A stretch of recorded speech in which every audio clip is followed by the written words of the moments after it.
امید نہیں تھی کہ پیپلز پارٹی کی طرف سے ریاست میں جن کی حکومت تھی، جن کا وزیر اعظم تھا، ان کی طرف سے کوئی ہمیں شکایت کا موقع ملے۔ ہم نے مخالفین کے ساتھ اچھا سلوک کیا ہے۔ سیاست میں مخالفتیں ہوتی ہیں، لیکن ان مخالفتوں کو اتنا آگے نہیں جانا چاہیے کہ جہاں دشمنی میں منتقل ہو جائے۔ ریاست کا ماحول افہام و تفہیم کا رہا ہے، اور اس کے اندر اس طرح کے جراثیم اگر داخل ہو جائیں تو یہ تو کوئی اچھی بات نہیں ہے۔ سیاسی مخالفت کو دشمنی میں نہیں بدلنا چاہیے۔ نون لیگ نے مخالفین کے ساتھ ہمیشہ اچھا سلوک کیا۔ پیپلز پارٹی سے شکوے شکایتوں کی توقع نہیں تھی۔ آزاد کشمیر میں جو ماحول بنا وہ سب کے لیے پریشانی کا باعث ہے۔ صدر مسلم لیگ نون نواز شریف کا آزاد کشمیر کے پارلیمانی اجلاس سے خطاب۔ کہا آزاد کشمیر کے عوام نے پنجاب کی ترقی سے متاثر ہو کر نون لیگ کو منتخب کیا، ڈلیور نہ کیا تو لوگ ناراض ہوں گے۔ آزاد کشمیر میں حکومت نون لیگ کی ہوگی، جیسے پنجاب بدلا اسی طرح آزاد کشمیر کو بدلیں گے۔ شہباز شریف آزاد کشمیر کے لیے زیادہ سے زیادہ فنڈز جاری کریں۔ آزاد کشمیر کے عوام نے دنگا فساد اور انتشار کی سیاست کو مسترد کر دیا۔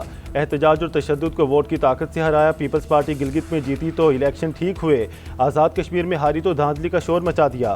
وزیر اعلیٰ پنجاب مریم نواز کا آزاد کشمیر کی پارلیمانی پارٹی سے خطاب۔ کہا آزاد کشمیر کے عوام نے تعمیر و ترقی کو ووٹ دیا۔ شرپسند عناصر پاکستان اور آزاد کشمیر کو لڑانا چاہتے تھے، عوام نے ووٹ کی طاقت سے ان عناصر کے گھناؤنے عزائم ناکام بنا دیے۔ پاکستان میں کسی جماعت کا مستقبل روشن ہے تو وہ مسلم لیگ نون ہے۔ آزاد کشمیر الیکشن کے نتائج کو تاریخ میں فارم 47+ کے نام سے یاد رکھا جائے گا۔ سندھ کے سینئر وزیر شرجیل انعام میمن کا رد عمل۔ کہا نون لیگ نے ایک بار پھر تاریخی دھاندلی کے ذریعے خیراتی مینڈیٹ حاصل کیا۔ عوام نے 2024 میں بھی مسلم لیگ نون کو مسترد کیا تھا اور 2026 میں بھی مسترد کیا۔ جعلی مینڈیٹ کے ذریعے حکومت تو بنائی جا سکتی ہے، عوام میں مقبولیت حاصل نہیں کی جا سکتی۔ نواز شریف کو پیپلز پارٹی سے شکوہ کرنے سے پہلے یہ بھی دیکھنا چاہیے کہ آزاد کشمیر میں سیاسی حالات کس طرح پیدا ہوئے۔ سیاسی مخالفت کو دشمنی میں تبدیل نہیں ہونا چاہیے، مگر دھاندلی پر آواز بلند کرتے رہیں گے۔ آزاد کشمیر کا نیا وزیر اعظم کون ہوگا؟ نون لیگ کی قیادت نے مری میں سر جوڑ لیے۔ شاہ غلام قادر مضبوط امیدوار۔ نواز شریف کی زیر صدارت اجلاس میں مشاورت۔ آزاد کشمیر کی پارلیمانی پارٹی نے وزیر اعظم کے فیصلے کا اختیار نواز شریف کو دے دیا۔ وزارت عظمیٰ کے لیے طارق فاروق، کرنل ریٹائرڈ وقار نور اور راجہ فاروق حیدر کے نام بھی زیر غور۔ راجہ فاروق حیدر نے میڈیا سے گفتگو میں کہا آزاد کشمیر میں تعلیم، صحت سمیت دیگر تمام مسائل حل کریں گے۔ 5 سال کی محرومیوں کو فنڈز لا کر دور کر دیں گے۔ آزاد کشمیر باغ کے 2 حلقوں کے 23 پولنگ اسٹیشن پر پولنگ کے بعد گنتی مکمل۔ LA-16 شرقی باغ میں مسلم لیگ نون کے سردار میر اکبر خان 20,793 ووٹ لے کر کامیاب۔ پیپلز پارٹی کے سردار قمر الزمان 16,963 ووٹ لے سکے۔ LA-15 حلقہ وسطی باغ کے 9 میں سے 2 پولنگ اسٹیشن پر ری پولنگ ہو سکی۔ 7 پولنگ اسٹیشنز پر کسی ووٹر نے ووٹ کاسٹ نہیں کیا۔ پیپلز پارٹی کے امیدوار ضیاء القمر کے 204 ووٹ لے کر جیت گئے۔ مسلم لیگ نون کے مشتاق احمد منہاس 102 ووٹ لے کر دوسرے نمبر پر آئے۔ ادھر آزاد جموں کشمیر الیکشن کمیشن نے وزیر اعظم فیصل ممتاز راٹھور کے حلقہ LA-17 حویلی سے کامیابی کا نوٹیفیکیشن جاری کر دیا۔ LA-14 باغ 1 سے ساجد اقبال کی کامیابی کا نوٹیفیکیشن بھی جاری۔ امریکہ کا صدر ٹرمپ کے آبنۂ حرمت کو امریکی علاقہ بنانے کے بیان پر یو ٹرن، بیان کو مذاق قرار دے دیا۔ امریکی میڈیا کے مطابق وائٹ ہاؤس نے کہا کہ ٹرمپ نے یہ بیان مذاق کے طور پر دیا تھا۔ وائٹ ہاؤس کے مشیروں سے اس حوالے سے کوئی مشاورت نہیں ہوئی۔ ٹرمپ نے نیو یارک میں خطاب کے دوران ایران کو شکست دینے کے بعد آبنۂ حرمت کو امریکی علاقہ قرار دینے کی بات کی تھی۔ ٹرمپ کا دعویٰ ہے کہ امریکہ اس وقت آبنۂ حرمت میں بحری آمدرفت کو کنٹرول کر رہا ہے۔ امریکی نائب صدر جے ڈی وینس کہتے ہیں ایران کے خلاف جنگ میں پہلی ترجیح تیل اور گیس کی قیمتوں کو کم رکھنا ہے، دوسری تہران کو جوہری ہتھیار حاصل کرنے سے روکنا ہے۔ توانائی کی قیمتوں میں اضافہ امریکی عوام اور معیشت دونوں کے لیے مشکلات پیدا کر سکتا ہے۔ فاکس نیوز کو انٹرویو میں کہا کہ جنگ کے دوران دونوں اہداف حاصل کر رہے ہیں۔ مزید کہا صورتحال فطری طور پر غیر یقینی ہے، ایران غیر متوقع رویہ اختیار کرتا ہے، بعض اوقات وہ کیے گئے وعدوں کی پاسداری بھی نہیں کرتے۔ ایران کے عسکری حملوں کی دھمکی نے ڈونلڈ ٹرمپ کو آبنۂ حرمت سے متعلق بیان دینے پر مجبور کیا۔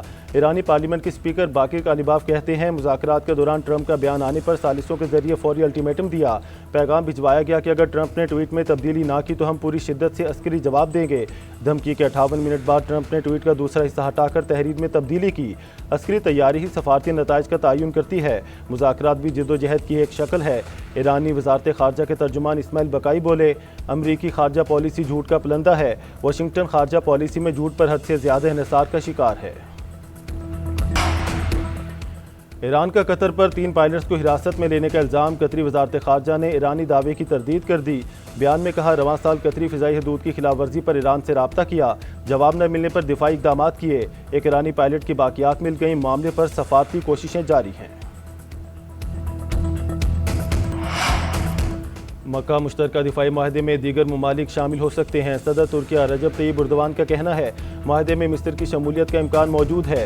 معاہدے نے دنیا کو ایک اہم پیغام دیا ہے، دستخط کرنے والے کسی ایک ملک کو جارحیت کا سامنا ہو تو مشترکہ کارروائی کی جائے گی۔ طیب اردوان نے کہا کہ قطر نے خطے میں جنگ روکنے کے لیے اہم کردار ادا کیا، ہم آبنائے حرمز کو دوبارہ کھولنے کو ترجیح دیتے ہیں، اس کی مسلسل بندش کسی کے مفاد میں نہیں۔ امریکی ہم منصب ڈونلڈ ٹرمپ کے حالیہ دورہ ترکیہ کے دوران لبنان کے خلاف جنگ روکنے کی بات کی۔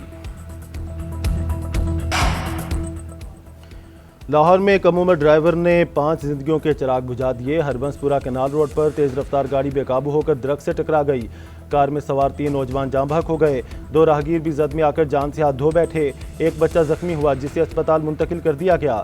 جاں بحق ہونے والوں میں جاوید، نعمان، فرقان عباس، عبدالرحمان اور جنید شامل ہیں۔ عینی شاہدین کے مطابق حادثہ عمومر ڈرائیور کی ڈرفٹنگ اور لاپرواہی کے باعث پیش آیا۔ پولیس کا کہنا ہے کہ حادثے کے مختلف پہلوؤں سے تحقیقات جاری ہیں۔ میر رضا قتل کیس میں تفتیش میں سست روی پر اظہار تشویش، عدالت نے تفتیش مکمل کرنے کے لیے 24 اگست تک کی مہلت دے دی۔ تفتیشی افسر نے بتایا کہ 35 افراد سے تحقیقات جاری ہیں۔ فاضل جج نے ریمارکس دی، ایک بندے کا قتل ہوا ہے، میر رضا کے والد، خاندان کے افراد اور شہری پریشان ہیں، تفتیش مکمل کر کے جو حقائق ہیں وہ سامنے لائے جائیں۔ عدالت نے مقتول میر رضا کے بزنس پارٹنر محمد احمد کی عبوری ضمانت میں 24 اگست تک توسیع کر دی۔ تفتیشی افسر نے بتایا کہ اب تک کوئی ملزم نہیں ملا، نہ ہی ہم نے کسی کو ملزم بنایا۔ عدالت نے ہدایت کی کہ محمد احمد تفتیش میں تعاون کرے اور پولیس کو بتائے بغیر شہر نہ چھوڑے۔